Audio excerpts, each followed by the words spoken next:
Have you always wondered what GBTC now actually is? You're in luck, because in this video we will take a deep dive in the Grayscale Bitcoin Trust.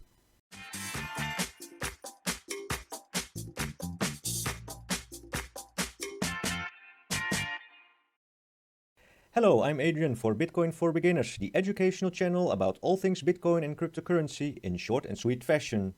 As you may have noticed in the last couple of years, everyone in crypto is waiting very anxiously for the Bitcoin ETF to be approved.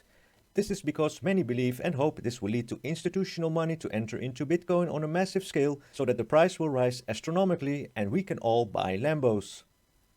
However, there is already an investment vehicle available on the traditional financial market. It's called GBTC, the first and only US Bitcoin investment fund.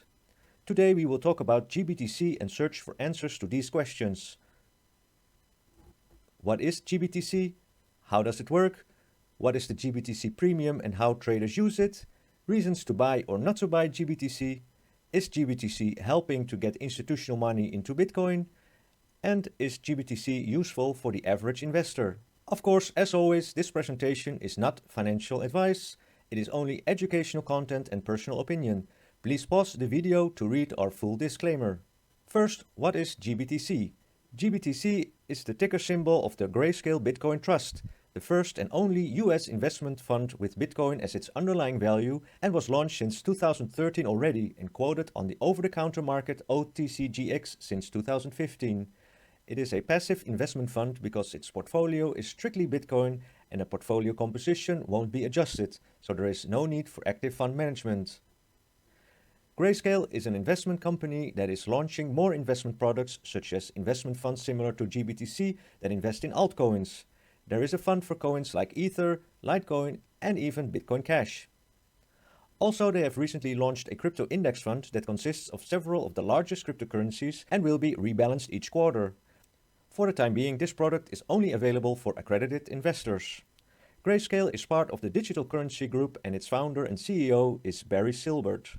GBTC has currently roughly 245 million shares outstanding, and each share represents almost 1,000th of a Bitcoin, which means with about 1,025 shares, you own the equivalent of 1 BTC. The assets under management are worth 2.5 billion at this moment, and that equals about 239,000 Bitcoin, which is 1.3% of all Bitcoin in circulation, and that makes GBTC itself one of the biggest whales out in the ocean.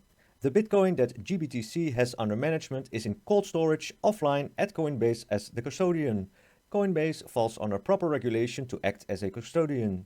To certify that GBTC has the assets that it claims, it undergoes regular audits. For its services, GBTC charges a fee of 2% annually, which is deducted from the Bitcoin it has in storage. The amount of Bitcoin per share therefore decreases over time. Accredited investors are regularly able to buy GBTC shares directly from Grayscale, for which they purchase Bitcoin in the market and issue new shares to deliver to the investor. Therefore, the amount of shares and the total assets under management can increase at times that Grayscale opens up for share creation. However, a redemption of shares is not possible at Grayscale. The shares can only be sold in the market. Before I continue, if you find this video interesting, please give it a like to support our channel. If you want to be updated of our latest material, subscribe and hit the notification bell.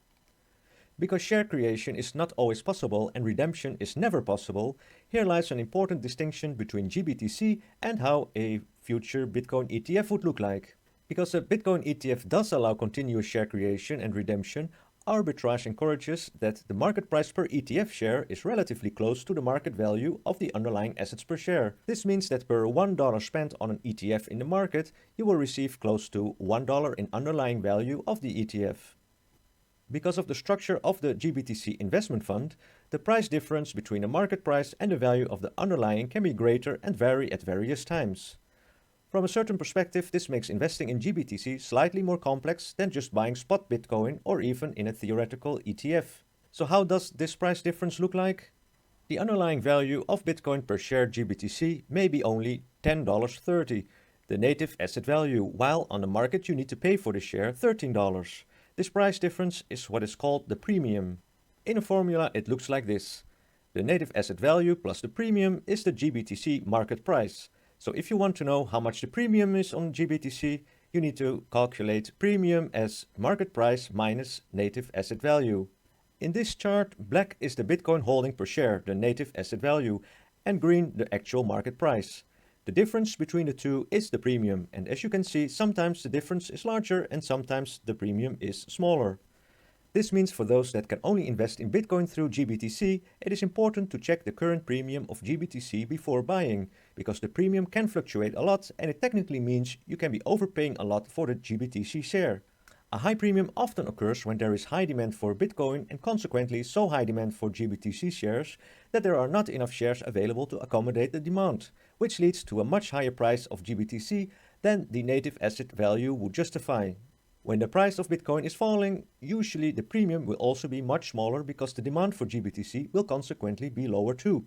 At the all-time high of BTC in 2017, the premium of GBTC was around 100% of the value of Bitcoin, which means that at an all-time high price of around $19,000, GBTC share buyers were actually paying $38,000 for the equivalent of 1 BTC. Generally, it means that the price of GBTC moves in an accelerated fashion up or down compared to BTC due to the premium. Timing and the premium are therefore very important to consider for GBTC investors as an extra factor compared to simple spot buying. Some traders and investors use specialized arbitrage strategies to benefit from the differences in premium. The GBTC premium is also often used as an indicator for BTC, which very generally looks like this. If the premium is increasing, it's a bullish signal or the price is becoming overbought.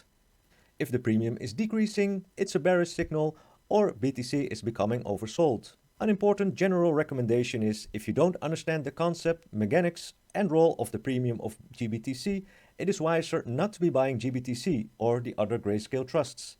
What are the reasons to buy GBTC? Why not just buy BTC directly?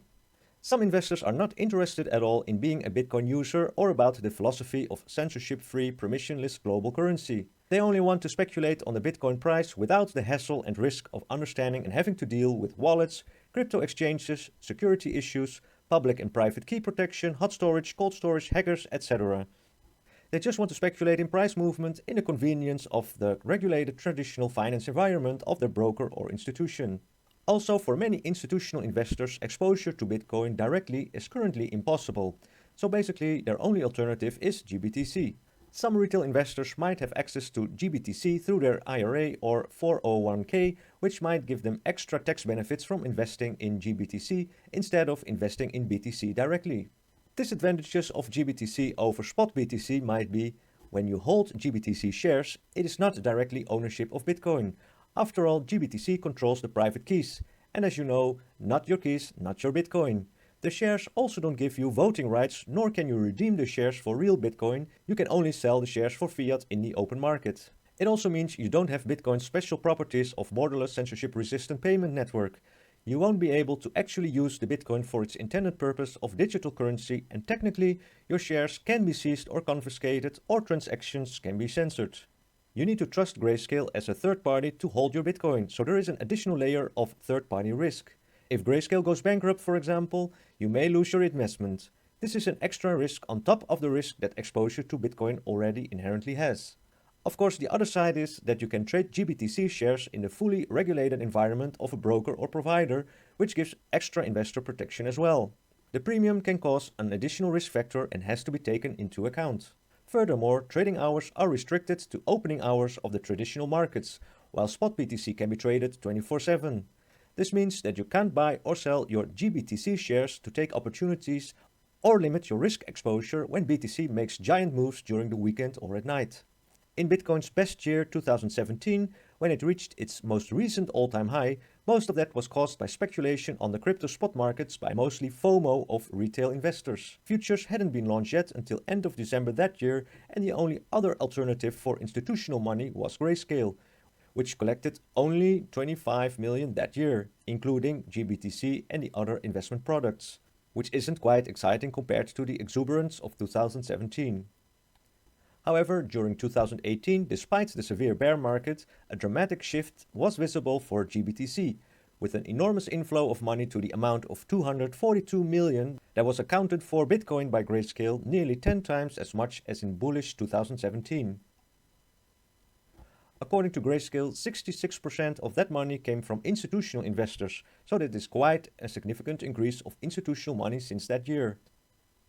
A clear disadvantage of GBTC compared to a potential ETF, though, is that GBTC is listed on the OTC market, while an SEC-approved ETF would eventually be exchange-traded, which means even more liquidity and accessibility to Bitcoin for institutions than GBTC can offer in the OTC market. Perhaps in a future video about ETFs we can explain more about that. Other endeavors by Grayscale to increase GBTC market share are its share split. Due to the strong increase of the Bitcoin price in recent years, the value and price of GBTC had increased to between $1,000 to $2,000 per single share. This made it less accessible for smaller investors such as retirement accounts to buy appropriate amount of GBTC. Also, due to the decrease of the amount of Bitcoin per share due to the annual 2% fee, comparing between the market price of GBTC, its native asset value per share, and the actual Bitcoin price was not intuitive any longer. In 2018, Grayscale introduced a 91:1 share split, which means for each old GBTC share, holders got 91 new shares, but the amount of Bitcoin per new share was then divided by 91. This way, with the native asset value of currently around 1030 and a Bitcoin price of roughly 10,600, an investor can now more intuitively estimate the native asset value of GBTC based on Bitcoin's price. Also, the lower price per share makes it more accessible to a larger group of retail investors, for example, retirement accounts, which hopefully leads to an increase of demand and liquidity of the fund. Another recent activity to increase the demand for the trust was a large marketing campaign called #DropGold. It was designed and targeted to promote Grayscale's products, such as GBTC, to specifically gold investors. The campaign was launched earlier this year and still ongoing. The gold market is a multi-trillion market and Bitcoin still only less than 200 million. The initiative was meant as a way to persuade gold investors to partly or completely switch their gold allocations into Bitcoin via GBTC. For gold investors' perspective, gold is a mature market with limited upside due to its already gigantic size, while the Bitcoin market still is tiny and has much upside left to grow before maturing. Also, earlier this year, gold was still performing quite poorly, while Bitcoin was already having a bull rally. Institutional money since 2018 is clearly finding its way into Bitcoin despite, or in fact because, of the bear market. How interesting is GBTC as investment for investors inside the crypto space? Most are actually better off holding their own Bitcoin directly. They have full control of their Bitcoin. After all, your keys, your Bitcoin. They can avoid the 2% annual fee. Also, its influence is growing so long as the ETF is still not approved, and GBT's assets under management are already 1.3% of the circulating supply. If an ETF does get finally approved, it is not unlikely that a lot of demand and attention will shift away from GBTC to a new ETF. By the way, if you want to learn more about Bitcoin ETFs, you can watch our other video, ETFs Explained for Dummies, that is displayed in the video suggestions here. For now, this is it for today. I hope you learned a new thing or two about GBTC, as our channel is all about education. Hope to see you soon on the next one. Stay up to date by subscribing to our channel for all our new material. Have a great rest of your day.